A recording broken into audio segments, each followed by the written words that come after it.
Irmãos queridos, é um privilégio poder retornar a esta querida igreja e partilhar com vocês a palavra de Deus. Abra então comigo a sua Bíblia, no Evangelho de Cristo, conforme o relato de Lucas, capítulo 15. Lucas, capítulo 15. Faremos a leitura a partir do versículo 11.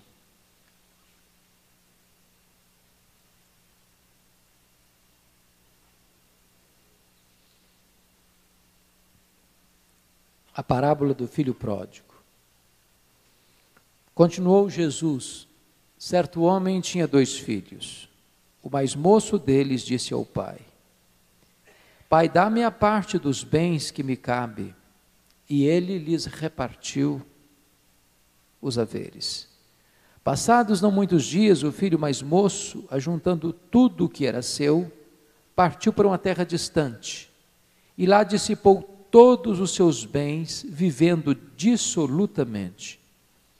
Depois de ter consumido tudo, sobreveio àquele país uma grande fome, e ele começou a passar necessidade. Então ele foi e se agregou a um dos cidadãos daquela terra, e este o mandou para os seus campos a guardar porcos. Ali desejava ele fartar-se das alfarrobas que os porcos comiam, mas ninguém lhe dava nada. Então, caindo em si, disse: quantos trabalhadores de meu pai têm pão com fartura, e eu aqui morro de fome? Levantar-me-ei, irei ter com meu pai, e lhe direi: Pai, pequei contra o céu e diante de ti. Já não sou digno de ser chamado teu filho, trata-me como um dos teus trabalhadores. E levantando-se, foi para seu pai. Vinha ele ainda longe, quando seu pai o avistou, e compadecido dele, correndo, o abraçou e beijou. E o filho lhe disse: Pai, pequei contra o céu e diante de ti. Já não sou digno de ser chamado teu filho. O pai, porém, disse aos seus servos: Trazei depressa a melhor roupa, vestiu, ponde-lhe um anel no dedo e sandálias nos pés. Trazei também e matai o novilho cevado. Comamos e regozijemo-nos, porque este meu filho estava morto e reviveu. Estava perdido e foi achado. E começaram a regozijar-se. Ora, o filho mais velho estivera no campo, e quando voltava, ao aproximar-se da casa, ouviu a música e as danças. Chamou um dos criados e perguntou-lhe que era aquilo. E ele informou: veio teu irmão, o teu pai mandou matar o novilho cevado, porque o recuperou com saúde. Ele se indignou e não queria entrar. Saindo, porém, o pai procurava conciliá-lo. Mas ele respondeu a seu pai: há tantos anos que te sirvo sem jamais transgredir uma ordem tua, e nunca me deste um cabrito sequer para alegrar-me com os meus amigos. Vindo, porém, esse teu filho, que desperdiçou os teus bens com meretrizes, tu mandaste matar para ele o novilho cevado. Então lhe respondeu o pai: meu filho, tu sempre estás comigo, tudo o que é meu é teu. Entretanto, era preciso que nos regozijássemos e nos alegrássemos, porque esse teu irmão estava morto e reviveu, estava perdido e foi achado. Amém. Assentem-se, por favor. Eu li um livro há pouco tempo sobre esta parábola que mexeu muito com o meu coração. E eu gostaria de partilhar com vocês algumas lições que pude aprender. O que me encanta aqui é que Jesus está contando uma história. E Jesus é o mestre dos mestres. Seja pela excelência do seu ensino, seja pela singularidade da sua doutrina, seja pela variedade de seus métodos. Alguém já disse que Jesus não foi um alfaiate do efêmero, Jesus foi o escultor do eterno. Jesus tinha a capacidade de usar figuras, imagens, porque sabia, como comunicador que era e é, como o maior de todos os comunicadores, que uma imagem fala mais do que 1000 palavras. Foi por isso que quando ele quis falar da influência da igreja, ele não fez um discurso. Ele disse: vós sois o sal da terra e a luz do mundo. Quando ele quis falar sobre humildade, ele não pregou um longo sermão, ele pegou uma criança e pôs no seu colo. Quando ele quis falar da influência do mal, ele não dragou os porões da iniquidade. Ele dizia: é como fermento, apenas um pouquinho leveda a massa toda. Esta história, esta parábola, talvez seja a mais conhecida parábola de Jesus. Talvez a mais bela, a mais romântica, a mais conhecida, a mais rica. E fundamentalmente o que Jesus está tratando aqui é sobre família. E ele vai falar da experiência, da rejeição do lar, da volta ao lar, da recepção à chegada ao lar. É claro que o título que você tem na sua Bíblia, a parábola do filho pródigo, que está aí em negrito, não é inspirada essa parte. Isso aí foi feito muito depois, não faz parte do texto original. Porque se tivessem pensado melhor, esta não é a parábola do filho pródigo. A figura central nessa parábola não é o filho pródigo, nem mesmo o irmão dele. A figura central nessa parábola é o pai. É o pai pródigo em amor. É o pai pródigo em graça.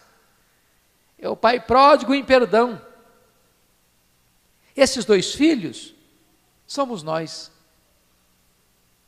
Um inconsequente, perdulário, ingrato,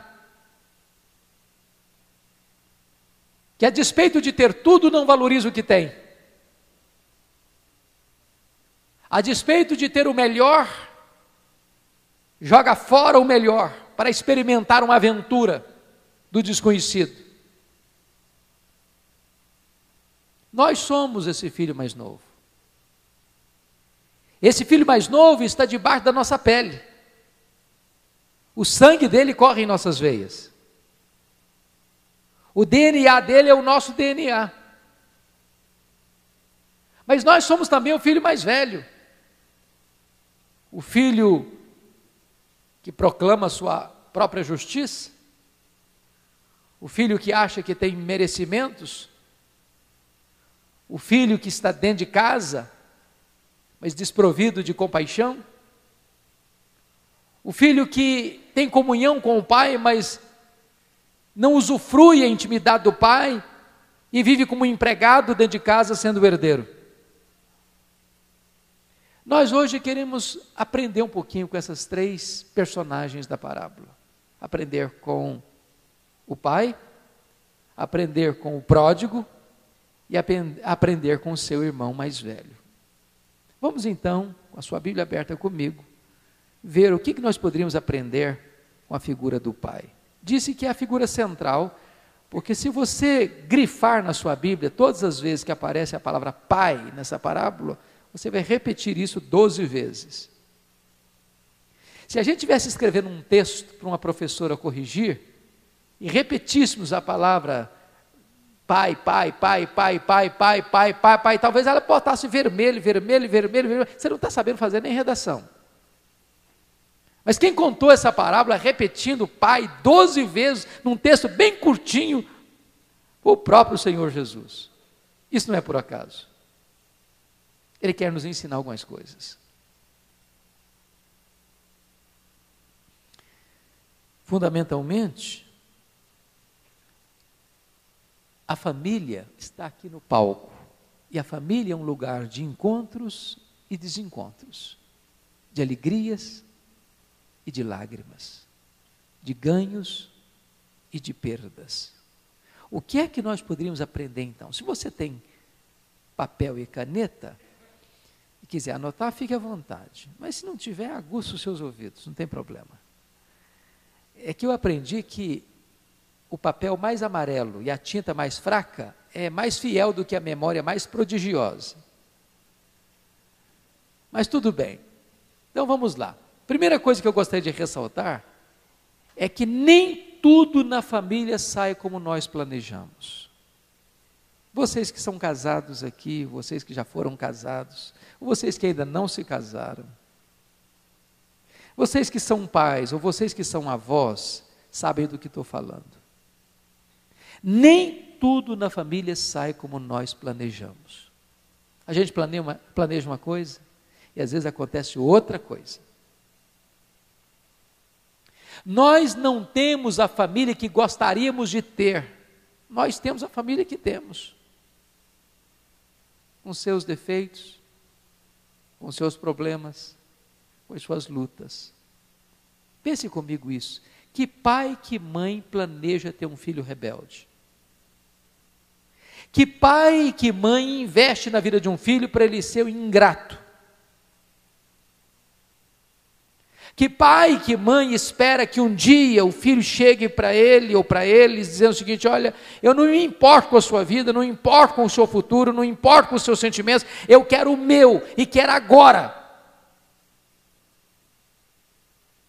O que esse filho está pedindo ao pai é uma coisa absurda. A herança só era repartida depois da morte do pai. Esse filho está chegando para o pai e diz: eu quero o que é meu, porque eu quero usufruir agora. O que o senhor pensa, o que o senhor sente, não me interessa. Aliás, para mim seria melhor que o senhor já tivesse morto, para eu não ter embargo nenhum, para usufruir o que eu quero, o que eu tenho direito. Você já parou para pensar nisso? Se você ler a parábola, você percebe que esse pai é padrão de perfeição, de responsabilidade, de afeto, de amor, de ternura. Não obstante isso, esse filho é ingrato, esse filho é rebelde, esse filho não honra esse pai. Talvez vocês já lidaram com isso. Talvez alguns aqui estão lidando com isso. Segunda coisa que eu queria chamar a sua atenção: faça o melhor hoje para não ser consumido pela culpa e pelo remorso amanhã. Esse pai poderia até chorar, e talvez chorou, porque o filho foi embora de casa. Porque o filho foi irresponsável, inconsequente. Mas se existe uma coisa que esse pai nunca teve motivo para chorar, foi chorar de remorso, chorar por culpa. Então notem isso, faça o melhor hoje, faça o que é certo hoje, ainda que seja penoso para você, para que amanhã você não tenha que chorar de remorso e de culpa. Porque há muitos pais e muitas mães e muitos filhos que choram amargamente de remorso, porque não trataram os pais com respeito, porque não trataram os filhos com dignidade. E depois, quando não tem mais tempo para remediar essa situação, choram a dor do remorso, a dor da culpa. Por isso, o marido tem que fazer o melhor para a esposa esposa tem que fazer o melhor para o marido, os pais têm que fazer o melhor para os filhos têm que fazer o melhor para os pais. O tempo e a oportunidade de fazer o bem dentro da nossa casa, dentro da nossa família, é hoje. E se nós não fizermos esse bem hoje, talvez amanhã vamos chorar amargamente, quando não haverá mais tempo de restaurar essa situação. Deixa eu ilustrar isso. Eu ouvi uma história de uma família cujo pai morava com eles, já idoso. Essa família era o marido, a esposa e um filho de 5 anos. Só que esse pai, o avô, tinha um problema de falta de coordenação nas mãos, uma espécie de mal de Parkinson. E todas as vezes que a família se reunia para a refeição, o vovô entornava o suco na mesa. Ou ia pegar a colher, a ervilha caía na mesa e caía ao chão. Então esse filho tomou a decisão: vou fazer uma mesa menor, botar o papai no canto da cozinha, pelo menos não temos o constrangimento de ver a toalha molhada de suco na hora da refeição. E de repente olharam para o avô e ele estava com as lágrimas rolando pela face, sozinho lá no canto dele. Um dia ele, perdendo o controle, deixou o prato de sopa cair e quebrou a louça. E o filho comprou para ele um prato de madeira, para que não tivesse mais o risco de ter prejuízo com as louças da casa. Certa feita, entretanto, quando o casal se assentou à mesa para o jantar, perceberam que o menino de 5 anos estava brincando ao chão com um monte de madeira. E o pai não entendeu e perguntou: meu filho, o que está fazendo com esse monte de madeira? E o menino respondeu: eu estou fazendo um prato para o senhor, para quando eu crescer o senhor também ter um prato de madeira. E a ficha caiu. E eles chamaram o vovô de volta para a mesa. Se nós não tomarmos cuidado, nós vamos ter atitudes hoje que vão nos machucar amanhã. Não vão apenas ferir pessoas, vão nos ferir profundamente. Terceiro lugar, o que nós podemos aprender com esse pai? Nunca feche a porta da reconciliação. Eu não sei se você já conhece gente que diz o seguinte: se você sair, nunca mais você volte. Se você tomar essa atitude, nunca mais eu quero te ver. Nunca mais fale comigo. Nunca mais olhe nos meus olhos. Nunca mais me dirija a palavra. Nunca mais eu te perdoo. Conhece gente assim? Esse filho foi embora de casa. Foi embora na hora errada, da forma errada, com a atitude errada. Mas esse pai nunca fechou a porta da reconciliação para esse filho. Nossos filhos podem errar, nosso cônjuge pode errar, nós podemos errar, mas nós não podemos e não devemos fechar a porta da reconciliação, nem para eles, nem para ninguém.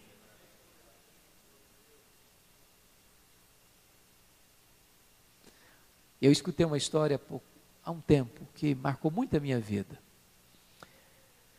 É a história de uma moça na Inglaterra que estava saindo de casa. E a mãe pediu para ela não sair. E ela não escutou a mãe. Ela botou uma mochila nas costas, estava saindo. E a mãe chamou e disse: filha, vem cá. E a menina voltou, e quando a menina voltou, a mãe foi e pegou uma rosa branca do quintal e deu para a filha. E disse: filha, você está saindo de casa contra a minha vontade.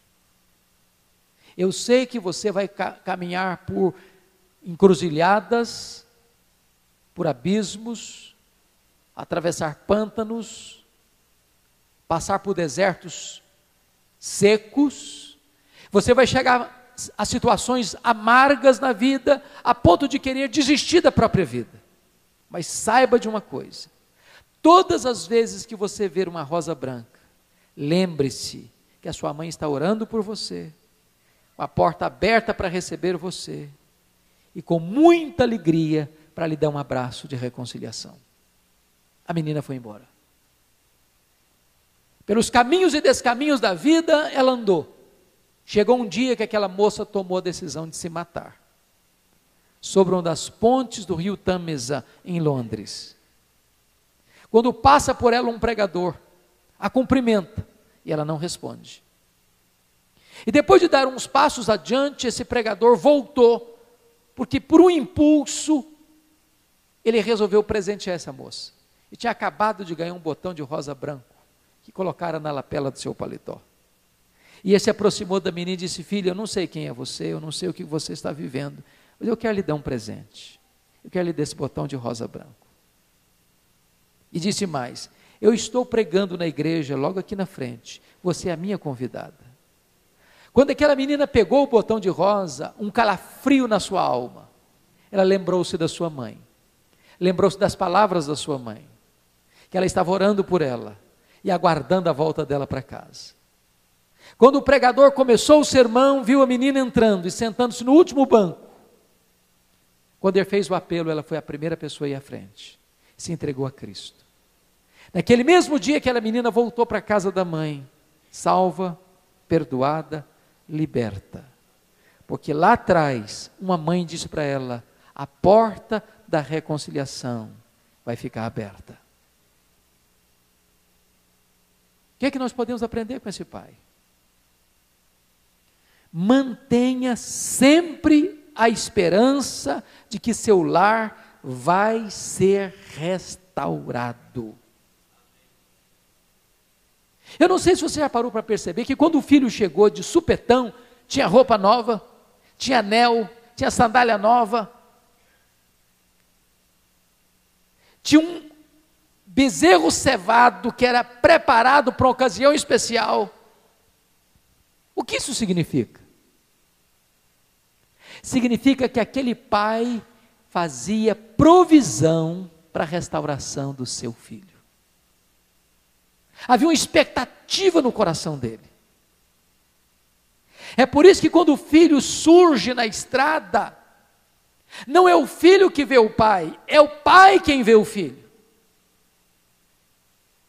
É o pai quem toma iniciativa. É o pai quem sai correndo em seu encontro. Porque era o pai que tinha feito toda a provisão para a restauração do relacionamento. O que é que nós podemos aprender com esse pai? Quinto lugar, gere em seu lar memórias positivas. Veja comigo o que está escrito no versículo 17, quando está assim narrado: então caindo em si disse: quantos trabalhadores de meu pai têm pão com fartura e eu aqui morro de fome. Preste atenção nisso. Quando esse filho rebelde, pródigo, gastou todos os bens, vivendo uma vida dissoluta, perdeu tudo, perdeu dinheiro, perdeu os amigos, perdeu as festas, perdeu o alimento, estava numa pocilga cuidando de porcos e com fome. Na primeira lembrança que ele teve da casa do pai, o que é que ele lembrou? Quando ele abriu o arquivo da memória e puxou a ficha do passado para recordar a casa do pai, o que é que veio à mente dele? De um pai provedor, de um pai que tem pão com fartura em casa, de um pai que trabalha, que cuida de uma forma generosa dos empregados, dos trabalhadores, de um homem bom, gracioso. Aí eu paro agora para perguntar para você assim: qual é a memória que você está criando do seu lar hoje? Amanhã, quando seus filhos e seus netos forem dar uma olhadinha no álbum da família e lembrarem: aqui está o vovô, aqui está a vovó, qual é a lembrança que eles vão ter? Qual é a imagem que eles vão ter? Que tipo de semente você está semeando hoje? Que tipo de valores você está plantando em sua família? Que tipo de lembrança as pessoas terão de você? Eu fico olhando para a Bíblia, por exemplo, e diz a Bíblia que certa feita Jesus foi jantar na casa de um homem chamado Simão, leproso. Ele não era leproso. Ele tinha sido leproso, mas não era mais. que se ele fosse leproso, ele não podia viver com a família, ele não podia dar um jantar para ninguém, ele não podia receber ninguém. Só que as pessoas têm a mania de botar apelidos, alcunhas, e tatuar as pessoas. E essas pechas ficam. A grande pergunta é, quando alguém se lembra de você, qual é o adjetivo que colocam depois do seu nome? Por exemplo, quando você lê as listas dos apóstolos, você sempre lê Judas o traidor, Judas aquele que o traiu. Qual vai ser o adjetivo que vão colocar depois do seu nome? Quando esse filho lembrou de casa, ele lembrou que o pai era um pai bondoso, em que os próprios trabalhadores na sua casa tinham pão com fartura. Essa foi a memória que ele teve de casa. Quantos que quando lembram de casa, pegam um ônibus, um avião, para mais longe ainda de casa? Tudo o que eu quero na vida é não voltar para esse passado. Mas se nós construirmos uma imagem positiva, diante dos acidentes da vida, quando as pessoas passarem por uma crise, terão coragem de voltar. Porque a imagem que tem na sua mente de casa, do lar, é uma imagem positiva e não negativa. O que nós podemos aprender com esse pai? Construa um ambiente em sua casa marcado pela graça. O que esse pai fez foi pura graça. Ele dá e reparte a herança com os 2 filhos antecipadamente. Ele vai além da lei. Ir além da lei é graça. E o que é graça? Graça é favor a quem não merece, mas precisa. Graça é não desistir daqueles que desistem de você. Graça é dar amor a quem fere você.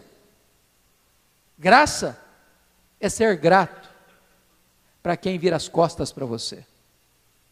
Graça é servir aos seus próprios inimigos.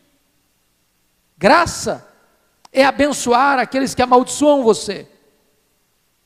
Graça é orar por aqueles que praguejam você.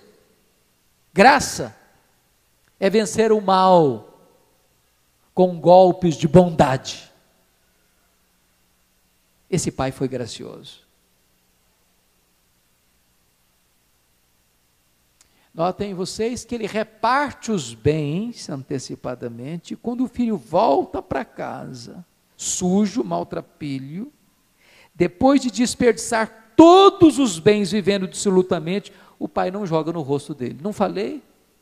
Irresponsável, malandro, que você ia gastar tudo vivendo uma vida desonesta, uma vida impura, uma vida dissoluta. Agora você vai se virar. Vá lá para o meio dos trabalhadores. Não, o pai não faz isso. O pai corre, o pai abraça, o pai beija, o pai celebra a volta desse filho. Isso é graça.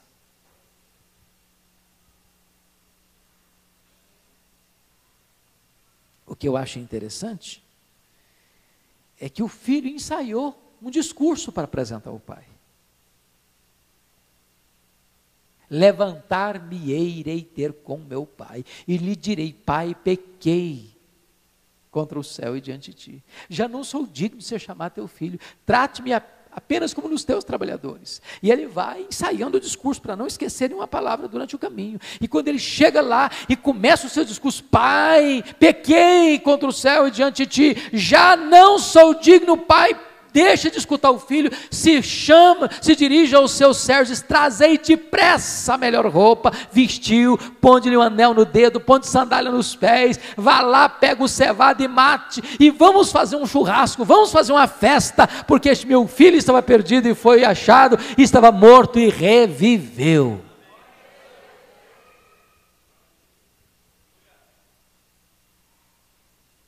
Quando falta graça na nossa casa, nós corremos o risco de amar mais as coisas do que as pessoas. Você já viu família que ama mais as coisas do que as pessoas? Você já viu gente que lustra mais o carro do que cuida de pessoas? Tem mais ciúme do carro do que da esposa, do que do marido, do que dos filhos.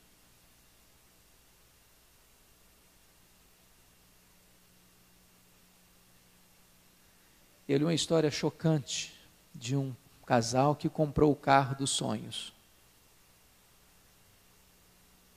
O modelo, a marca, o ano, a cor, o estofamento, tudo.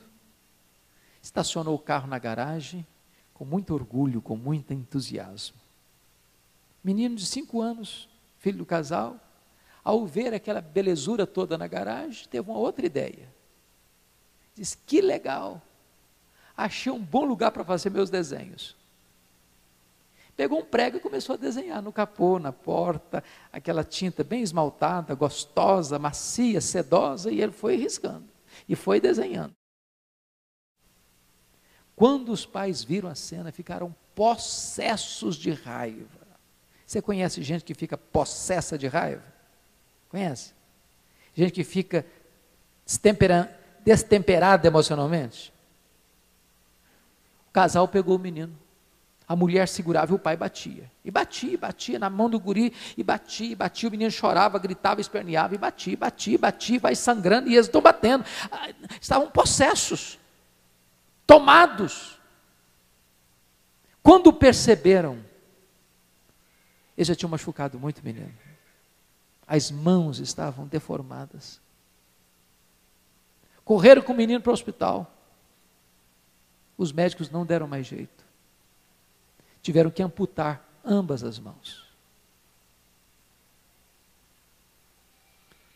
No outro dia, quando o casal chegou,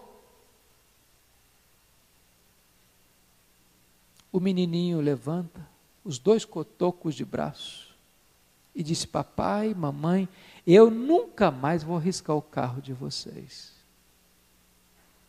A mãe entrou uma perturbação tal, que foi internado numa clínica psiquiátrica, e o pai saiu dali e deu um tiro na cabeça, porque faltou graça. E onde falta graça, coisas se tornam mais importantes do que pessoas. Quando falta graça, não há flexibilidade nos relacionamentos. E preste atenção nisso, irmão. Você conhece gente que é durona? Aquele tipo de pai que nunca dá um beijo num filho? Aquele tipo de mãe que nunca pega a filha no colo? Só palavra dura. Esse tipo de relacionamento sem flexibilidade quebra.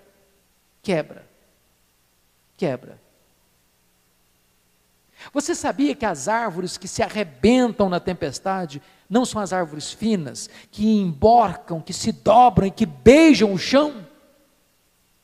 Depois voltam.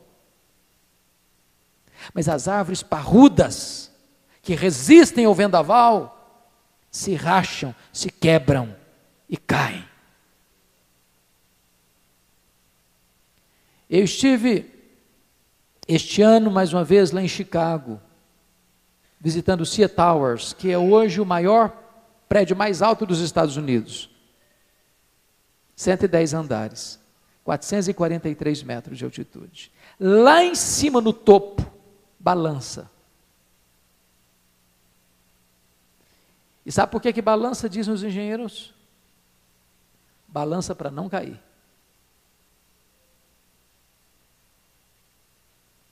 Tem que ter flexibilidade, senão cai. Senão se arrebenta. Os nossos relacionamentos são assim. Se faltar graça na nossa casa, a gente fica duro demais uns com os outros. Trata na pancada, no grito, na agressividade, na falta de doçura, na falta de perdão. E aí a família se arrebenta, e a família não suporta. E isso entra em colapso. Quando falta graça, falta perdão. Quantas famílias doentes por falta de perdão? Eu estava pregando há pouco tempo aqui em São Paulo, e eu pregava sobre perdão na ocasião, e se aproxima de mim uma mulher de seus 60 anos, chorando, diz: pastor, quero mostrar uma coisa para o senhor. Suspendeu a manga da blusa da camisa e mostrou uma cicatriz no braço. Ela disse: eu fui esfaqueada pela minha mãe quando eu tinha 10 anos. E ela disse: eu odiei a minha mãe 50 anos. A minha mãe me pedia perdão, eu não conseguia perdoá-la. Eu levei a minha mãe para o hospital no dia que ela morreu e eu não a perdoei. Eu enterrei a minha mãe e eu não a perdoei. Já pensou um negócio desse? Onde falta graça, não tem perdão. Agora, deixa eu dizer uma coisa para você. Quando você não perdoa, você não fere apenas as pessoas, não, você fere profundamente a você mesmo. Porque a mágoa é como você beber um copo de veneno pensando que o outro é quem vai morrer. Um dia o filho chegou em casa, bravo, nervoso, porque um coleguinha de escola havia dado um tapa nele, falado palavrões para desmoralizá-lo diante da turma, e ele chegou em casa muito bravo. O pai ouviu a história dele e disse: meu filho, mas você tem que perdoar o seu colega. Ele disse: não perdoo não, eu estou com raiva dele. O pai: então tá bom, filho, vem cá, deixa eu te mostrar um negócio. O pai foi, botou um varal estendido, botou um lençol branco, foi lá no fundo do quintal, pegou um saco de carvão, disse: filho, agora você vai fazer o seguinte, você vai jogar todas essas pedras de carvão naquele lençol branco. Faça de conta que o lençol branco é o seu colega. E o menino fez isso. Pegou pedra por pedra, jogava, jogava. Quando esvaziou aquele saco de carvão, o pai se aproximou e disse: e aí, filho? Estou com raiva ainda. Então vem cá, meu filho. Vem cá. Olhe que você acertou algumas pedras. Tem algumas manchas de carvão lá no lençol branco. Você errou a maioria delas. Agora eu quero mostrar outra coisa para você. Pegou o menino pelo braço, levou o menino diante de um espelho. Agora veja quem é você, meu filho. O menino estava todo encarvoado. Todo encarvoado. Que quando você guarda mágoa, você consegue atirar algumas pedras de carvão nas pessoas. Mas a fuligem do carvão cai toda em você.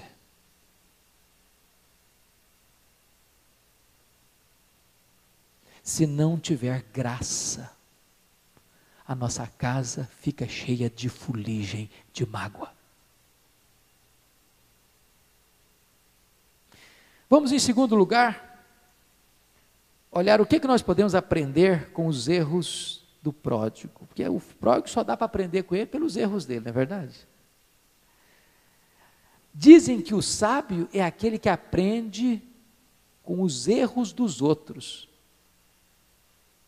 para não caminhar por essa mesma estrada. Mas vamos parar um pouquinho e pensar o seguinte: se o pródigo pudesse dar um conselho para alguém, depois de ter voltado para a casa do pai, que tipo de conselho ele nos daria? Primeiro, não tome decisões apressadas. Talvez seria este o conselho que ele daria.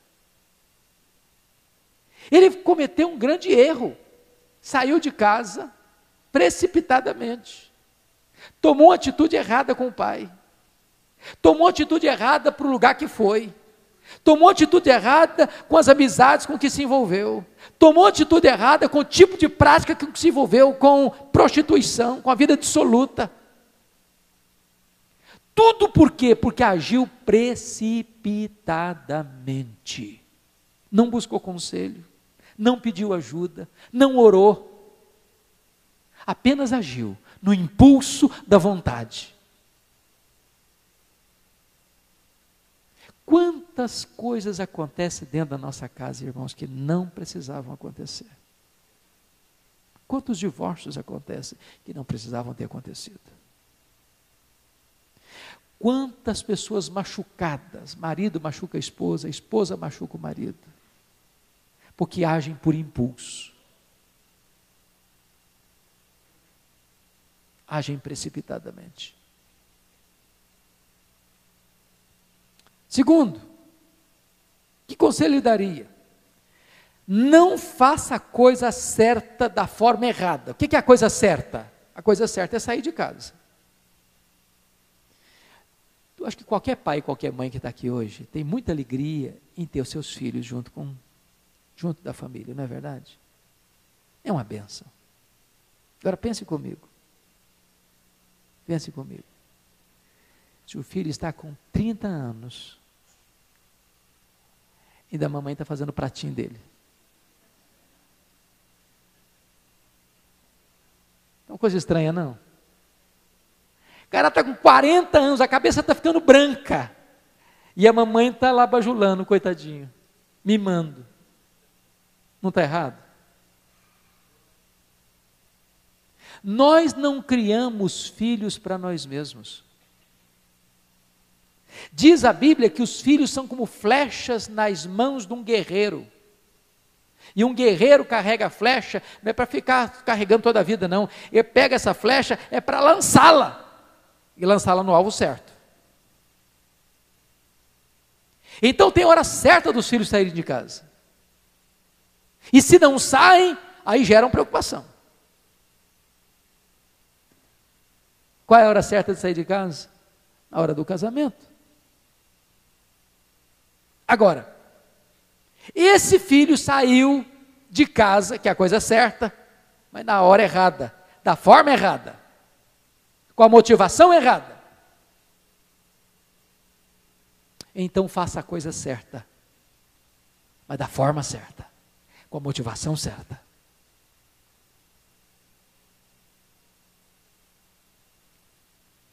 Terceira lição: não espere uma crise chegar para descobrir o que é importante em sua vida.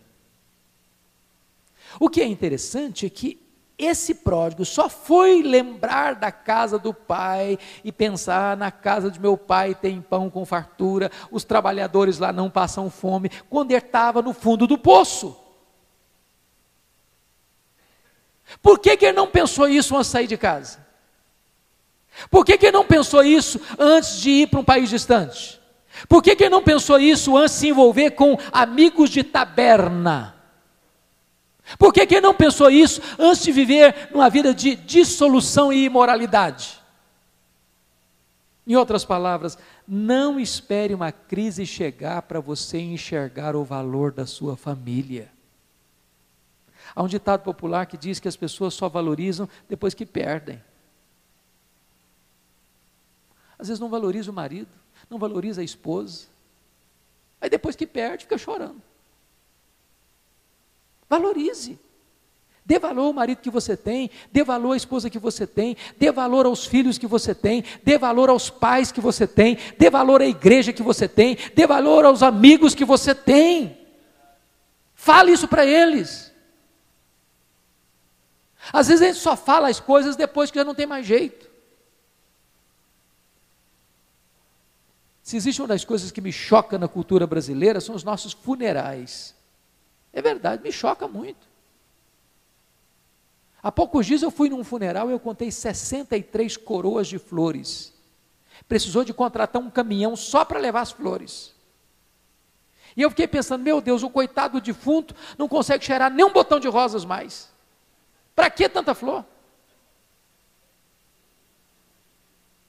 Talvez esse coitado não ganhou um buquê de flor em toda a vida dele. Depois que morre, não adianta desabotoar em declaração de amor. Tem que falar que ama é agora. Tem que falar que gosta é agora. Tem que dar um abraço é agora. Tem que dar um beijo é agora. Tem que celebrar com a família é agora. Não espere o caldo entornar para depois você valorizar. Valorize agora.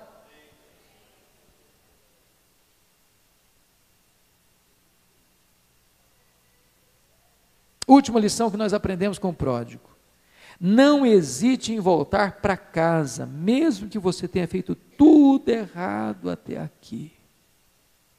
Eu conheço gente que tem orgulho demais para dizer, não, eu morro, mas eu não dou o braço a torcer. Eu fico aqui comendo um pão que o diabo amassou, mas eu não volto para casa, mesmo sabendo que lá tem pão com fartura. Largue esse orgulho de lado. Tome a decisão de se humilhar. Porque a Bíblia diz que quem se humilha, Deus o exalta. Quantas vezes, irmãos, não acontece uma reconciliação porque ninguém dá o primeiro passo. Ninguém dá a mão à palmatória, dá o braço a torcer. Mesmo que você tenha feito tudo errado até aqui, peça perdão, se humilhe. Dê o primeiro passo. Põe o pé na estrada da reconciliação. Quem sabe Deus seja gracioso com você e traga restauração para a sua vida, para o seu casamento, para a sua família, para a sua alma. Finalmente, o que nós poderíamos aprender agora com o filho mais velho? Claro que com os erros também. Primeira coisa que nós poderíamos aprender com o filho mais velho: não permita que a festa do outro incomode você. Tem gente que é até capaz de chorar com os que choram, mas não consegue se alegrar com os que se alegram. Tem gente que não aceita dividir o bolo com ninguém. Tem gente que acha que a festa tem que ser só dele. O pai está feliz porque o filho foi encontrado. O irmão mais velho está triste porque o filho mais novo voltou. Se você não tiver um coração disposto a amar aquele que erra, aquele que cai, aquele que se desvia, se você olhar para o irmão da igreja que resvalou os pés e voltou para abraçá-lo, para acolhê-lo, você vai ficar infeliz. A alegria do seu irmão vai ser a sua tristeza. A vitória do seu irmão vai ser a sua derrota. A vida do seu irmão vai ser a sua morte. Segundo, olhe pela ótica do pai e saiba quanto vale um filho. Antes de ter na nossa casa o primeiro filho, eu já tinha lido algumas dezenas de livros sobre casamento, criação de filhos, relacionamentos. Mas eu confesso para vocês que eu só fui entender algumas coisas quando o filho nasceu. É um sentimento que não tem explicação, que você não aprende com livros. E o que eu acho curioso, que quando o pai vai ao encontro do filho mais velho, o filho mais velho diz: esse teu filho, que desperdiçou os teus bens com meretrizes. O pai responde: esse teu irmão estava perdido, foi achado, estava morto e reviveu. E nós precisávamos nos regozijar. Você já parou para perceber quanto você vale para Deus? Qual o valor que você tem para Deus? O quanto Deus precisou pagar para que você fosse filho de Deus, filha de Deus. Só que Deus não tem filhos prediletos. Deus ama você e Deus ama aquela pessoa que talvez você está magoada com ela, do mesmo jeito que ama você. E Deus não não tem nada que você faça para Deus amar você mais, e nem nada que você faça para Deus amar você menos. Porque a causa do amor de Deus por você não está em você, está nele mesmo. Deus não é como a gente. Nós amamos quem nos ama. Nosso amor é egoísta. Nosso amor é interesseiro. A Bíblia diz que Deus prova o seu próprio amor para conosco, sendo nós ainda pecadores.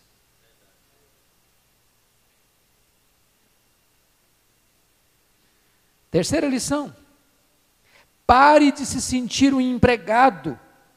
Você é filho. Olha o que esse filho mais velho diz para o pai: há quantos anos eu te sirvo e nunca me deste sequer um cabrito para alegrar-me com os meus amigos. E o pai responde: ah, meu filho, você não entendeu nada. A cabritada é toda tua. A fazenda é toda tua.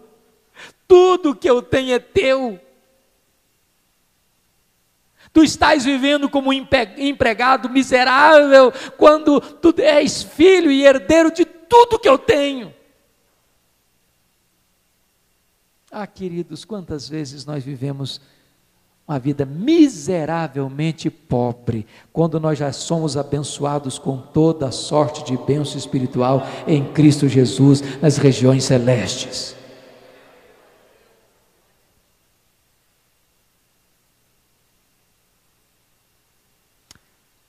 Cuidado com o seu complexo de perfeição. Cuidado. O que esse rapaz disse? Há quantos anos eu te sirvo sem nunca ter transgredido uma ordem tua? O cara é bamba, hein? Batuta. É. Isso aqui é um filho, hein? Já pensou?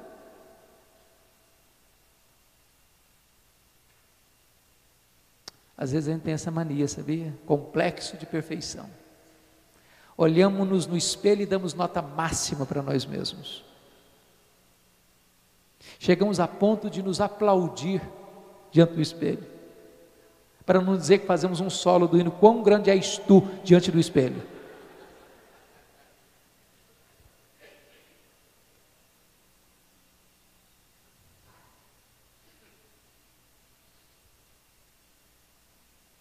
Isso me faz lembrar uma historiazinha muito engraçada, de um casal, que desceu para o café da manhã, aí a mulher olhou para a janela assim, e viu a vizinha dependurando roupa no varal.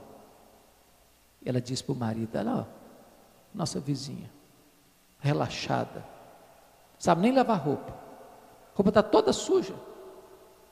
Se ela me pedisse, eu ensinaria ela como é que se lava uma roupa. Talvez ela está usando um sabão de péssima qualidade também. Semana seguinte, o casal está tomando café, a mulher olha: está vendo lá, vizinha relaxada, nem lavar roupas sabe. Terceira semana, o casal desceu para tomar café. A mulher olhou, surpresa: olha a marida lá. Aprendeu a lavar roupa, está vendo? A roupa está limpa agora, olha lá. Alguém deve ter ensinado aquela relaxada a lavar roupa. O marido disse: não, filho, nada disso não. É que hoje eu levantei mais cedo e lavei as nossas janelas.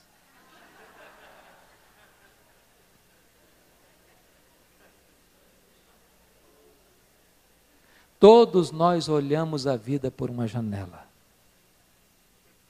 Se a nossa janela estiver suja, nós vamos achar que está todo mundo errado, só nós estamos certos. Porque temos um complexo de perfeição. Na linguagem de Jesus, a gente consegue enxergar um cisco no olho do outro, mas não consegue enxergar uma trave que está no nosso olho.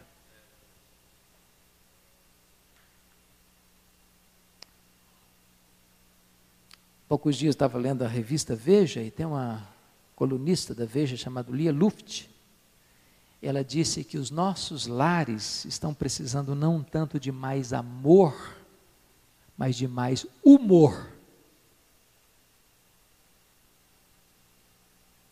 Perceberam? Qual foi a última vez que você deu uma boa gargalhada dentro de casa com a sua família?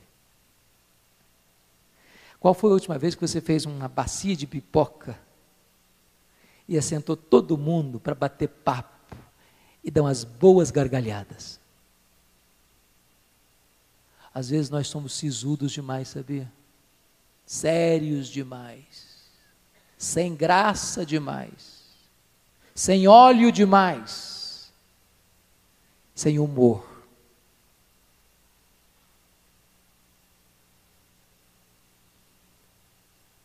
Quando eu olho para essa parábola, eu percebo que eu tenho muito a aprender. Você tem muito a aprender. Nós temos muito que aprender. Como pais, como filhos, como irmãos.